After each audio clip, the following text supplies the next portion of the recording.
Hey, what's going on, guys? I'm Chris, and this is Regular Guy Training. So let's talk about shot timers for a little bit, right? The shot timers and monitoring the splits and all of that stuff. You guys have seen me use shot timers and stuff before. I like them, personally. I'm just gonna come straight out and say that I like them. And I figured that they have a particular use that people can use to develop themselves in a very deliberate way. Now, just like with everything else on the internet, you have the extremes of both sides, right? Where one side is the timer is the thing, it's the only thing. Doing things well, extremely fast is the only thing that you'll ever have to really deal with. Fuck all the tactical Tim bullshit, right? Now, the opposite side of the house views a timer as like an ego masturbation thing, where all people do is they monitor the little splits and they high-five themselves, and they use it as a methodology in which to feel good once they hit their own little gay milestones and stuff like that. Both sides view the other as a bunch of queers, number one, and as with extremes on both sides, usually where you can get unmuddled with the bullshit is right in the center someplace, right? Now, I believe that shot timers have their place.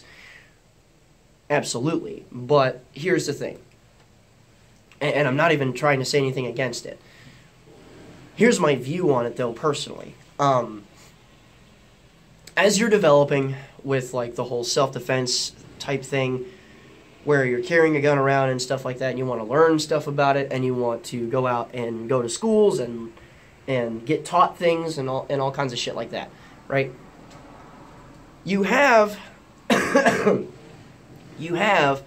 couple of different methodologies of improvement that I believe are best worked upon separate and then melded a little bit later on. Here's what I mean. Now, you have a technique-driven side of the house and a foundation side of the house. A lot of people refer to it as martial learning or fighting learning and stuff like that, to where this is where you learn the foundations of where to carry a pistol on your body as far as concealed is concerned. Exactly how to draw said pistol, how to apply sight alignment, sight picture, trigger control as far as your fundamentals. And then adding techniques like good grip, if you can achieve it, good stance, different positional based things to where it's like kneeling, sitting, supine, prone, rollover prone, fetal position, all of that stuff, right? These are the foundations for just gun handling in general. And then on top of that, you build good and solid techniques, like using that good grip for that auto pistol or revolver, whatever, right? And then, after you have the basis for techniques on that, now we're going into situational-based stuff, okay? Because under this whole martial side of the house umbrella, you have the mental side of the house. Like, how attuned is your mind to the environment around you? Like, how aware are you of the world? Sorry. You know, where do you place yourself? You know, when you go out in public, what kind of clothes do you wear? Because aside of, like, ranges and shit, I don't really wear stuff like this. You know, I am, like, when I go out in public, I'm the most bland, fade into the gray type person that you could possibly conceive of, to where if somebody took a picture, I'm never one of those people that they remember in that picture, right? And there's a reason for that, and that's because of, like, the martial side of the house. It's situational based training, quote unquote, to where you place your brain into all of this, and then you start working what ifs, and then you start dealing with very, very specific niche problems that you can then solve, so you can at least say that you've been there before and have yourself inoculated to it a little bit, right? And still under this umbrella, it's like one of those deals where it's like, okay, you know a whole bunch of techniques to deal with type 1, 2, and 3 stoppages. Great, cool. And then because of that, you carry a spare magazine on your body because you don't want that failure to feed from a type 3 on a dead magazine happening twice. right? So there's where really all of that kind of stuff comes from. It's from a more it is from more of a self-defense mindset type deal than anything else. Now on this side of the house, it's the skills that are required after you have a lot of this information, right? This is one of those deals that is very, very quantifiable in that you can have hard data to say where you are individually based on your own stats that you put up.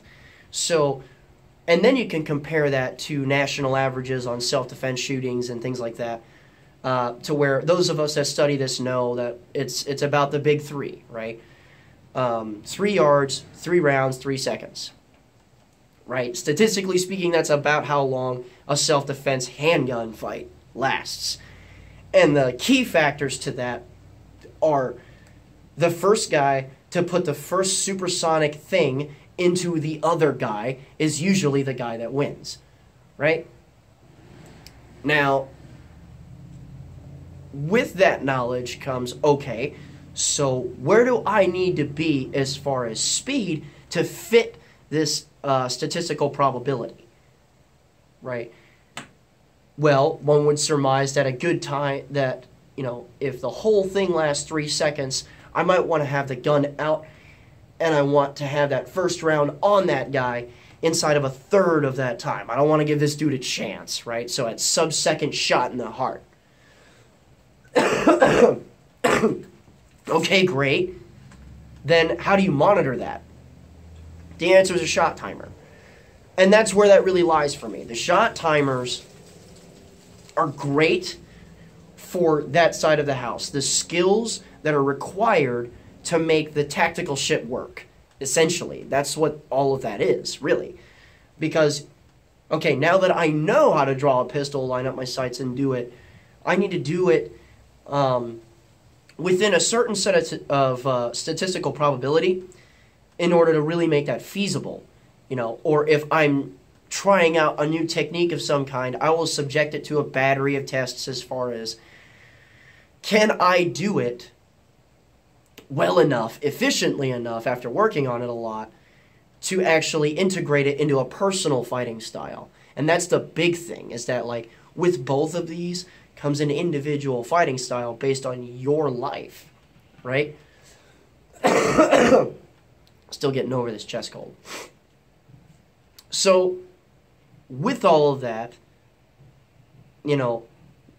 that's why I personally kind of keep the timer close, right? Because I can see when the rust is starting to pile on. I can see if I haven't shot a pistol in like a month or something because I'm running a whole bunch of rifle or something or whatever, or I've been doing way more teaching than I had been training at any point, to where, okay, I can break out a shot timer and cold. I can get the gun out and stuff like that. And if I see that I'm at like 1.3, 1.4 seconds before a shot on target in the heart, I can see that the rust is starting to pile on, and now I have to work on that. You can catch things happening before they become really bad by using stuff like shot timers, and it really does help because it helps you gauge where you're currently at. Okay, because especially on like pistol stuff, where you're at on your skills and your techniques and everything else and how well groomed they are is very dependent on how often you do it. And if you don't do it often, it ages like milk left in the sun in July. So, get a shot timer. Seriously, get a shot timer. Use it. Just don't let yourself fall into the trap of that's the only thing that's ever been a thing, right? Every once in a while, disjoint from, or separate yourself from the timer and work on techniques that you use as an alternate, but know that you don't practice, right? Because, like, for instance, just pulling a thing out of the air, right? There's more than one technique for topping off a pistol rather than the have-to reload, right? The slide lock reload or the reactive reload, whatever you fucking want to call it. The proactive reload or topping off or the when I want to reload, whatever the fuck, right? there are several different ways to do that, and what I would say is that every once in a while, separate yourself from the timers for a little bit and practice those techniques that you aren't on the bleeding edge of performance on, so that you can at least say that you've been there, because under a certain set of techniques, every technique that has ever, under a certain set of circumstances, every technique that has ever been developed is the shit. It's the best thing that's ever been made because it fits that situation perfect. But under a separate set of circumstances, that same technique is absolute garbage because it doesn't fit the circumstances correctly, which is why, you know, we have this side of the house that gives you all those alternatives, but then this side of the house to gauge how effective you are currently on that, you know. So you work on that technique that you just don't use a lot, and then once you're groomed up enough to where you can competently use it, okay, let's bust out the shot timer again and be like, okay, can I reasonably do this even though it's not my primary technique for X and Y and Z?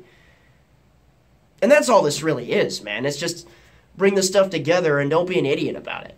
You know, there's no reason to be the fanboy or the anti-fanboy of an electronic device. That's it. So, with all that being said, guys, I still have classes available. We're adding more on. We're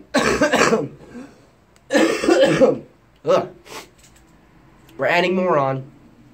So if you want to learn both sides of the house, right, and then put them together, I have classes for both.